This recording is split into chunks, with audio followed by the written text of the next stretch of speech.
Question number 3، ما هو افضل الذکر؟ یہ چونکہ بچوں کے لیے ہے کہ افضل ترین ذکر کیا ہے، جواب عرض یہ ہے کہ لا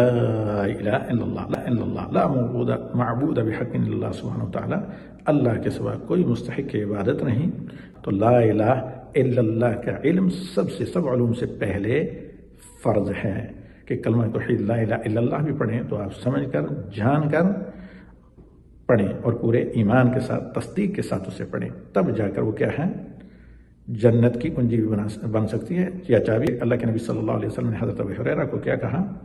کہ من قال لا الہ الا اللہ خالصا من قلبہ، جو خلوص دل سے لا الہ الا اللہ کے، تو جو خلوص دل سے کہے گا تو اس کے مطابق عمل بھی کرے گا، یعنی للہیت اور خلوص اور اللہ کی توحید پر وہ پریکٹلی طور پر، عملی طور پر گامزن ہوگا، اور اسی طرح پھر وہ نبی صلی اللہ علیہ وسلم کی اتباع بھی کرے گا، کیونکہ اللہ کی توحید تک رسائی کا صحیح راستہ اتباع رسول صلی اللہ علیہ وسلم ہے، جو عمل صالح ہے اور صراط مستقیم ہے۔